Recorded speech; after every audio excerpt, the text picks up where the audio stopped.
Welcome back to Passionate World Talk Radio Network, a wholly owned subsidiary of Global Media Network LLC. Our motto is Educate, Enlighten, Entertain.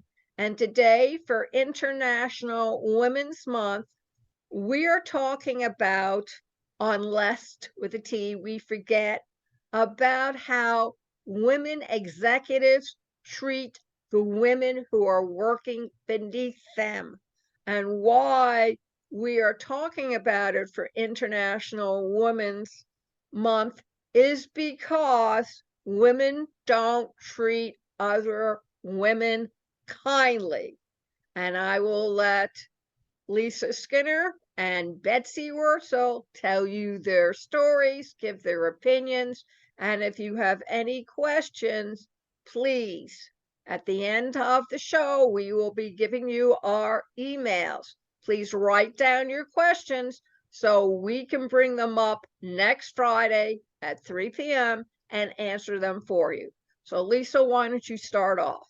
Okay. Hi, everybody. Thanks for being here with us. So I don't know if you're aware of this, but I actually am a behavioral specialist, and I studied and I got my degree in human behavior in college. And then I pursued a career working with people with Alzheimer's disease and dementia. That's my area of expertise. So, given that background, I wanted to approach this subject using a couple of different theories that I think will be very fascinating to you. So, one theory is to consider the concept of organizational behavior.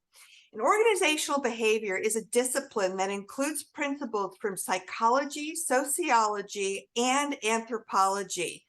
Its focus is on understanding how people behave in organizational and group environments. Like personality, emotions, moods, and attitudes, perceptions are also influenced by the behaviors in the workplace. Perception is the way in which people organize and interpret sensory cues in order to give meaning to their surroundings. It can be influenced by time, by the work setting, the social setting, other contextual factors such as time of day, time of year, temperature, a person's clothing or appearance, as well as personal trait dispositions, attitudes, and value systems. In fact, a person's behavior is based on her or his perception of reality, and that's not necessarily the same as actual reality. Perception greatly influences our decision making because individuals base their behaviors on their perceptions of their reality, how they perceive things to be. In this regard, attribution theory outlines how individuals judge others and is our attempt to conclude whether a person's behavior is internally or externally caused. One assumption is that all behaviors are learned from the environment. Now, behaviorism emphasizes the role of environmental factors in influencing behavior to the near exclusion of innate and inherited factors. This amounts essentially to a focus on learning. So what they're saying is our behaviors are learned behaviors, and that really when we're born, our mind is tabula rasa, meaning a blank slate. Groups are thought to go through 5 stages of development. Those are forming, storming, norming, performing, and adjourning. And to transition to effectiveness at the halfway mark, group effectiveness is in fact far more complex. For example, 2 types of conformity to group norms are possible. The first one is compliance, which means going along with the group's norms, but not necessarily accepting them. And the second one is through personal acceptance, when group members' individual beliefs match the group norms.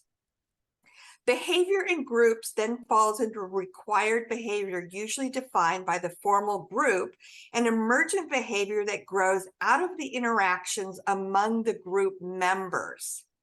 In order to build high-performing work teams, communication is critical, especially if team conflict is to be minimized. Because of member interdependence, teams are inclined to more conflict than just by individual people. So when I was in college, as I mentioned, the very first class I took on human behavior was a class on organizational behavior. And I was sold. This is how I knew what I wanted to do with the rest of my life. Now, in that class, my professor had us watch a classic movie called 12 Angry Men. It was recorded back in 1957. And he wanted us to watch the behaviors of these 12 jurors as they deliberated this case that they were asked to be involved in. And the purpose of this was to illustrate how certain core personalities consistently emerge in group settings. So it's an American courtroom classic drama film. The film tells the story of a jury of 12 men as they deliberate the conviction or acquittal of a teenager who was charged with murder on the basis of reasonable doubt. Disagreement and conflict among them force the jurors to question their morals and values. The film explores the many techniques of consensus building and the difficulties encountered in the process among this group of men whose range of personalities adds to the intensity of conflict.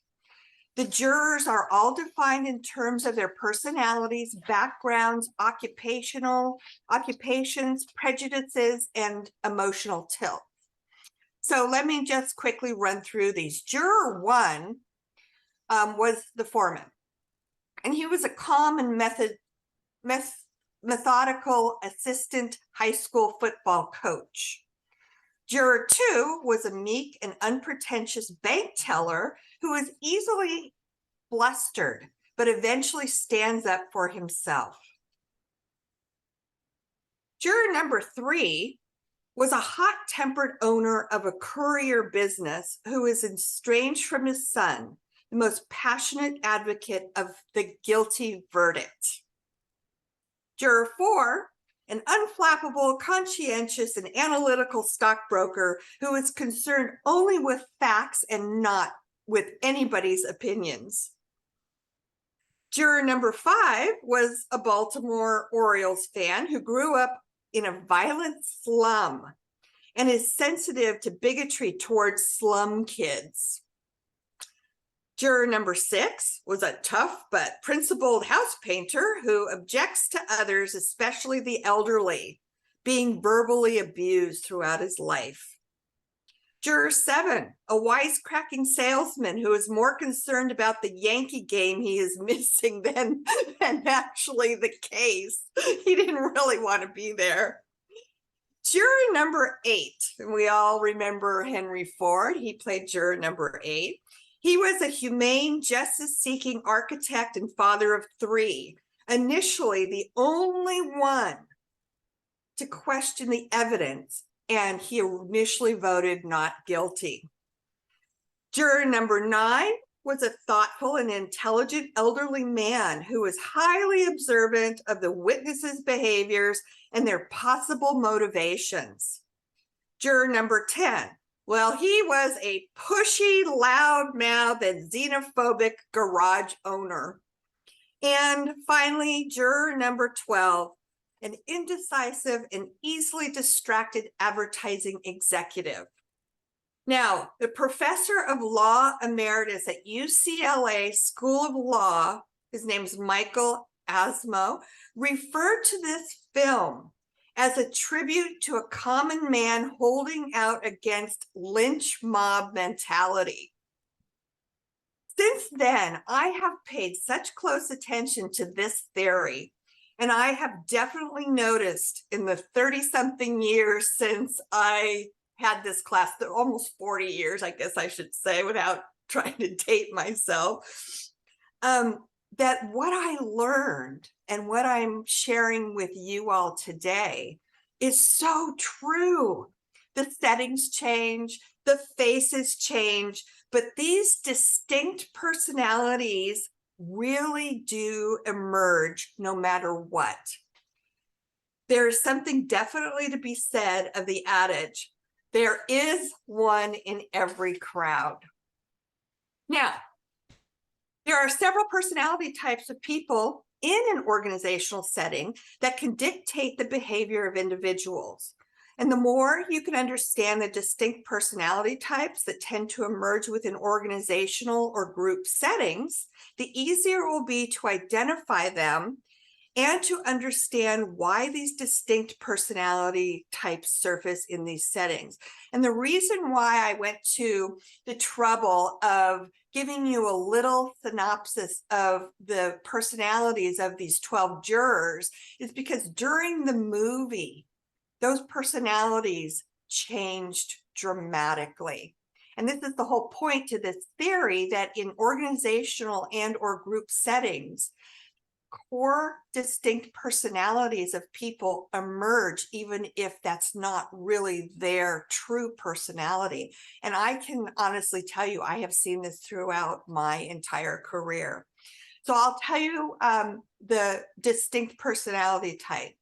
You've got your extroverted personality, you've got your agreeable personality, you've got your conscientious personality, your cautious personality, your self-conscious personality, the adventurous personality. And there are also, in addition to these distinct core personalities that live inside us, and then our circumstances bring these out in us, there are also common patterns of behavior that come out in group settings.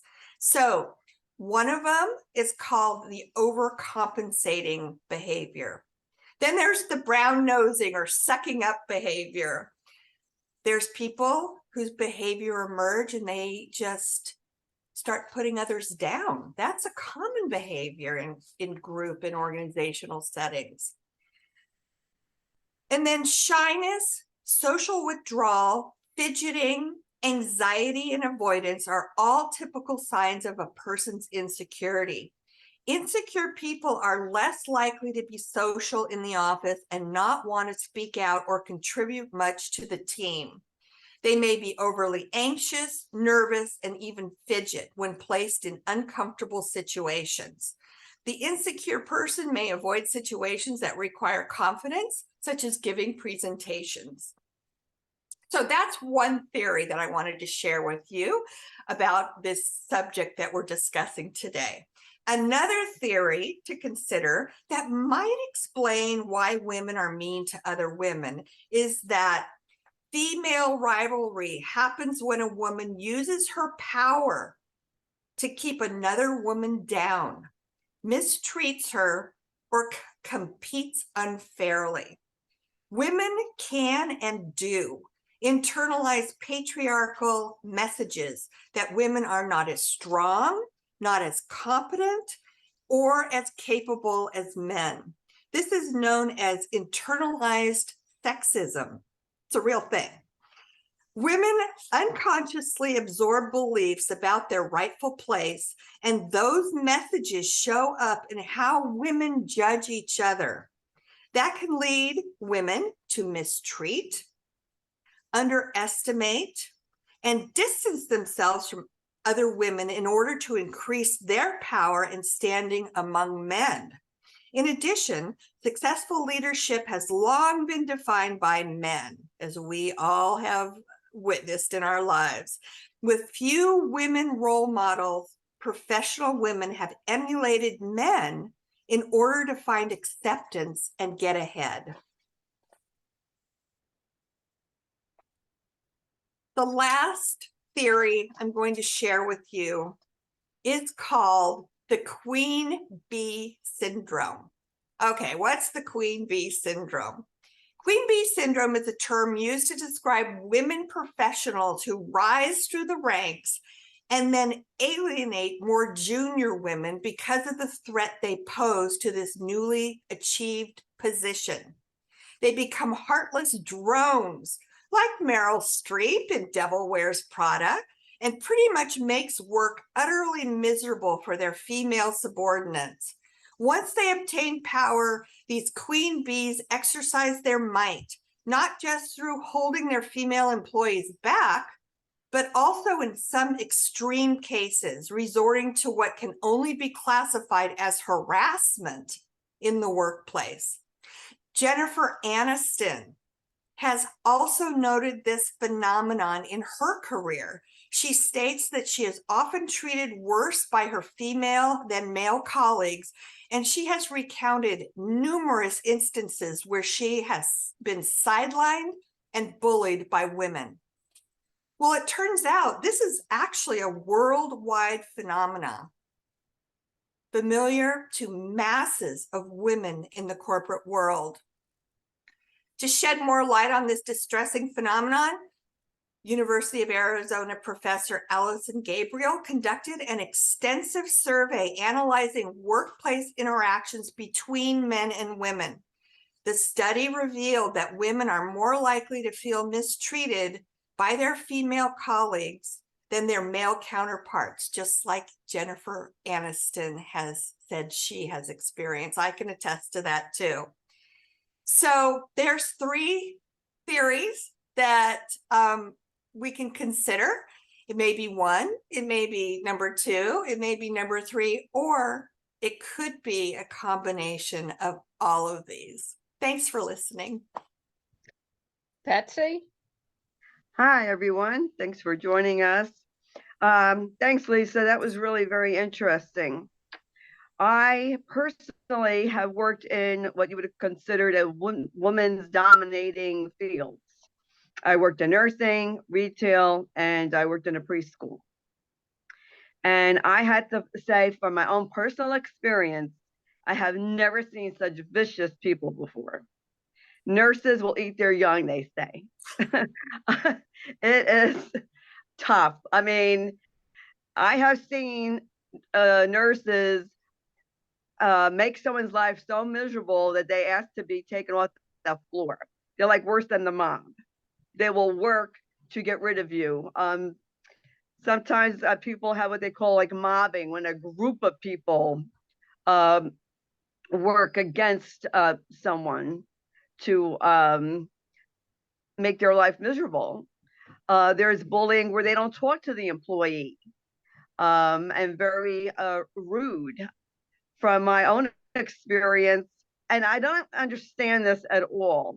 When a new employee comes to a place, why are women so afraid to help that other person? Is it insecurity that they think that person might outshine them? I would really like to see women helping women and supporting women to make the environment positive. I'm not talking about, a sappy positive. We all have problems, right? But to just support one another. And it's very difficult. I encountered, really surprisingly, in preschool, jealous. They were jealous because I received maybe more gifts than they did at Christmas time. Really? Who cares? You're going to be jealous of a $15 taco gift card? It blew my mind. And then you had these women who are so insecure that they start trouble. They'll take a little grain of truth, blow it out of proportion, or they'll purposely cause trouble. And if you have someone in management, now I know someone who said everything rises and falls upon leadership. In the preschool I worked at, this director, she would go tell other people what her meeting was with someone else. That's not what a leadership person does. When you are in charge and someone comes to you with a problem, you don't blab it all over and talk about that person. That's not creating a positive environment. And I have encountered that myself. I was waiting for a child to use the bathroom. He took forever and a day. And I was accused of disappearing. Now, I could have gotten other people into trouble for disappearing, but I didn't. A matter of fact, this situation got so bad with some people. One of the workers got engaged. So a group of women, they happened to be Asian Indian women, took her out to eat. Big deal. I wasn't invited. I didn't care. I could have went anyway. But this person then messaged this one who messaged the director, and come Monday, I walked into a hurricane that had no clue as usual as what was going on because I can't be bothered. These women were jealous, so jealous that these other women took them out, that they caused such chaos and hurt and resentment. And it was just awful. I really didn't care. I told them I didn't care. A coworker came up to me and was crying and apologized to me because she thought she hurt my feelings. I said, no, you did not hurt my feelings. I don't care if you took her to Taj Mahal in India. It doesn't matter what people do. And I said this at work. What you do outside of these walls is none of my business. It's none of your business what I do. But what happens in here, that's our business. And we should be treating each other with respect and dignity, not caring about who went out with who on a weekend or after hours. It was so bad that we had a luncheon. Okay, I gave my money. I didn't know what was going on. I just gave my money like I normally do. There's women that were vegetarian where I worked. I noticed there was no vegetarian food. And I asked the secretary, how come there isn't anything vegetarian? Oh, we're not having it for them. That caused a big rift. And it was almost like racism. You know, we talked about racism before. The Indian women were not invited. I did not know this. I didn't know they weren't asked. When I found out, I went in my car and I cried because I was very upset. And I told them I had no idea. I didn't have a clue. As usual, because I don't get involved in the nonsense that goes on. I interviewed, and it was very interesting. I interviewed Nancy Cogleton, who's a RN. She wrote a book, Autopsy of the NP, which is nurse practitioner, Dissecting the Nursing Profession Piece by Piece. I interviewed Nancy in May of 2021. She was bullied. Very good book for anyone going into the nursing profession. I also interviewed Tanya Joyce, who was a operating room charge nurse who was bullied. Tanya went on to get her psychology degree, and talking about organizational, Lisa, she is an organizational psychologist. And she has she is owner of professional consulting and coaching. And she is a certified professional coach. I'm going to put the links of this in the blog, so please read the blog. And one of the hosts on Passionable Talk Radio, Sheila Wilson, who has the show Stop Healthcare Violence, she interviewed Deborah Falzoi, F-L-Z-O-I, Falzoi, not sure how to pronounce the last name. She is founder of dignitytogether.org, and she is a coach also that will help people in the workplace who have faced bullying and mobbing. Because what this does, folks, when you were bullied and mobbed, it causes self-doubt of the person. It can even make someone suicidal, depressed, and then they're not anxious, and then they're not able to function at work. Is this what we want? Is this what we as women want to do to each other? This has to stop. And am I passionate about it? You better believe I'm passionate about it. It has to stop. We as women need to really come together in the workplace. The judgment is disgusting. You know, when I lost men, I went back to work and parents came up to me. I started to cry. I couldn't help it. Cried just thinking about it. And I could see the stares of the other women, and I knew they were judging me. I knew they were going to talk about me. Why do we have to be like that? There was a woman who lost her husband like suddenly in the next building. And when I saw her, I hugged her. I said, I'm sorry about the loss of your husband. And I said, I'm going to be facing the same situation. And when she brought the plaque for her husband, she showed it to me. And she said, Betsy, I cried when I saw this. And I said, I don't blame you. I would have cried myself. I'm going to cry myself until I cry now. It's like when there's a problem or we're having a problem, why can't we just help each other? And I have to say this in honor of International Women's Day and Women's Month. And at Passion World Talk Radio, and I'm grateful to be a host of Passion World Talk Radio. Lillian Cauldwell, who's CEO, and Jeanne, who's station manager, Passion World Talk Radio, were the two best mentors I have ever had in my life. And I'm not just saying that because I'm a host or Lillian sitting right across via Zoom. It's the truth. I never had a mentor in any workplace I ever had. For a CEO to say to me, Betsy, I want you to be successful so the station will be successful, or you can come to me, and Jeanne taking me under her wing and saying you can come to me with any problem, blew my mind. And I'm thankful. I am so thankful for these two women. And it's really an honor and privilege to be a host of Passion World Talk Radio. And I just want to tell the world, you know, if we had mentors like Lillian Cauldwell and Jeanne White in workplaces, the work environment would be so much better. And that's what I have to say today, folks. I get emotional. I get passionate. That's who I am. I can't help it. I don't apologize for it anymore. But when people go to their supervisor for the most stupidest things, I was actually reported for ordering out. Can you believe that?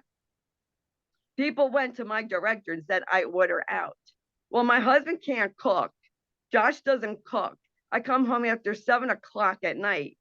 I don't have time to be cooking for an hour. And why it was any of their business, I don't know. Josh certainly doesn't look like he's starving. That's for sure. So what really a director should have done was said, that's none of your concern. It's none of your business, whether people cook or not. And then that's just an example of just being ridiculous. But thank you very much for listening. That's what I have to say. Thank you. That's fine. Now I can add a little bit to it. For 10 years, I was what they called a professional temporary. I found that I made better money, not more money, but better money as a professional temporary. And if something happened with your child, in the days that I worked, which was 70s, 80s, it was getting a little bit better in the 90s. It was a lot easier to take the time off to take care of whatever my son needed. Because I found as a woman, even in low management, that male-dominated management positions did not think kindly when a woman had to take care of family, quote unquote, stuff. whether it meant being a caregiver to your parents or taking care of the kid and picking him up at school because he got sick, or maybe even thrown out of class because he pranked one too often. It did not matter. You lost that pay for the day. They subtracted it out of your paycheck. Whereas if a man had to leave his position for family or to pick up a sick child, chances were his pay was not reduced in any way. That's the first thing. And the other thing is, since I was a professional temporary, I was not, quote, an employee, unquote, of the company. Therefore, you would think I would be of little risk to the rest of the women in the various departments in which I work. Think again, ladies. To some, I was a real threat because I was very efficient. I was organized. I came in with a steno pad, wrote down the information that either I was provided by the manager or by the notes left by the administrative staff, or I would ask questions. Apparently, a lot of the secretaries did not. But the thing that I found the most common problem among women with women coming up is that you threaten them not only business wise, but also personal. And the problem was that women who were in the workplace did not learn how to keep their personal business outside of the door of the business. And when they came in, they were not all professional. Come on, how many guys do you know talk with other lady administrators and show pictures of their grandkids or show pictures of their pets or shows their niece getting married or going on vacation? It doesn't happen that often among the men, but in women, they form a herd mentality. So you're not just threatening one senior lady in a management position, you are threatening all of them because you're an outsider. You cannot be controlled. You cannot be manipulated. And more importantly, they can't blackmail you because you don't know your personal business. I learned to keep my personal business separate from my professional business. And I did not give these ladies ammunition to come and hang me or to spread rumors about me. And they will do that. Now, you may say, Lillian, things have changed. And maybe they have. But I know that if there's a woman leader involved who is confident of herself and within herself, she will be setting a behavioral example of how she wants her company run or operated. And that should take care of most of the problem. But let's face it, this follows the same type of philosophy that you hear from parents. I don't want to be a parent. I want to be their friend.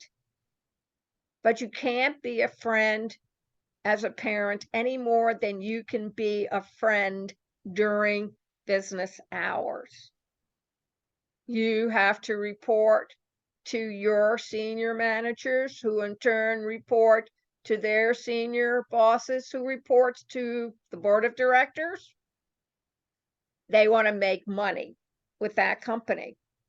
If you don't think this is true, when I was a temporary over at Bechtel during the 90s, all you had to do was stand still long enough in the coffee room and the ladies' room, and you will hear all the scuttleback and gossip that concerns everybody from the president's wife all the way down to what's happening in the mailroom.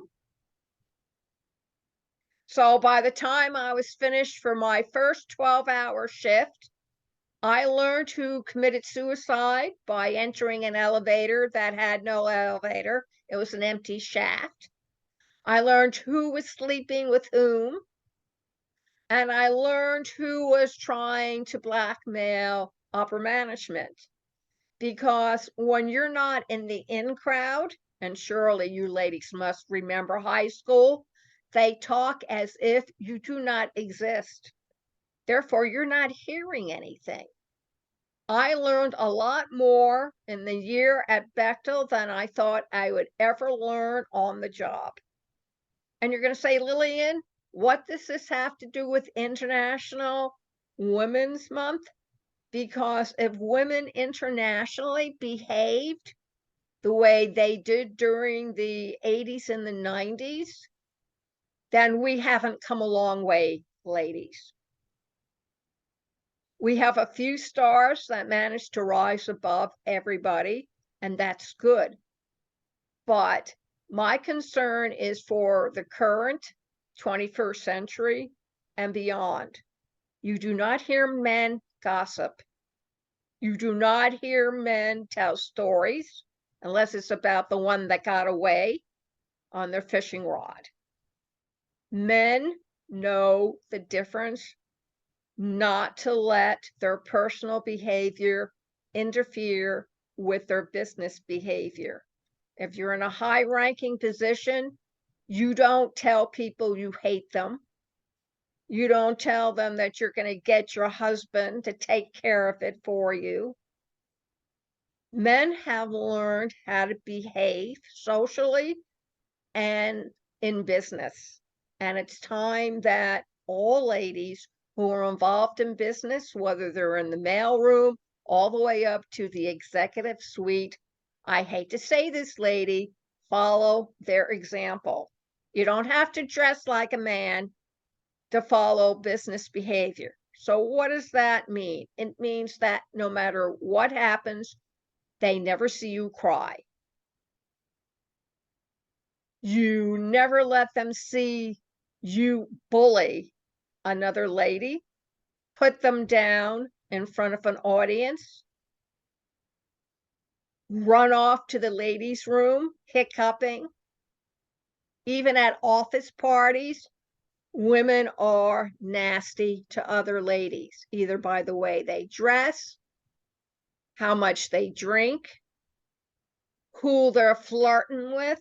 You don't see men do this, and there's a reason. They can't afford to. Their jobs are at stake. And I believe that if women can believe and keep those principles in mind, there's no reason why women have to behave on the bad side to other women.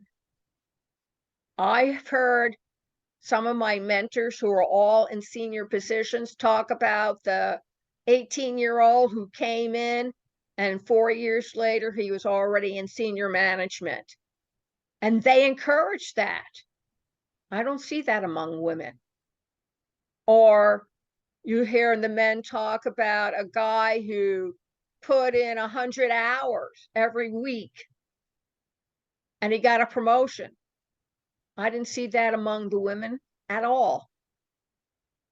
So I don't understand why women are so afraid of what younger women or smarter women can do. Just think about this. When you were in grade school and junior high and high school, there was always another girl who was smarter than you were, who thought quicker than you did, could read faster. And while it made you angry, you also realized that your behavior would be called into question and you could be thrown out of school. And you couldn't afford that.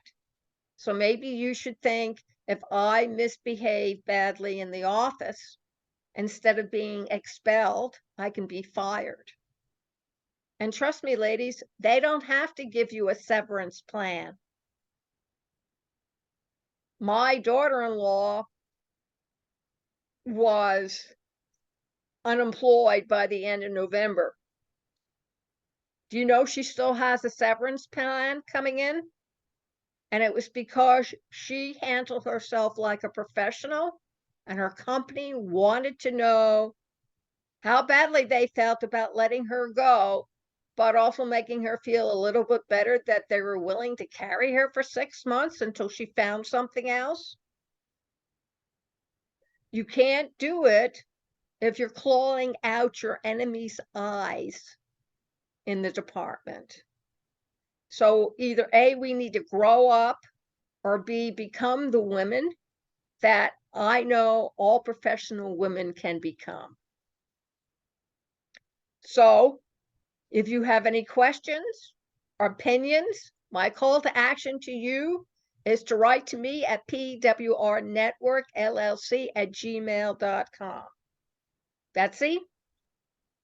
I am Sloan, SLOAN, Betsy, BETSY, 31 @gmail.com. Lisa? You can reach me through my email, which is dementiawhisperer1@gmail.com. All three of us, Betsy, Lisa, and I, Lillian Cauldwell, thank you very much for listening.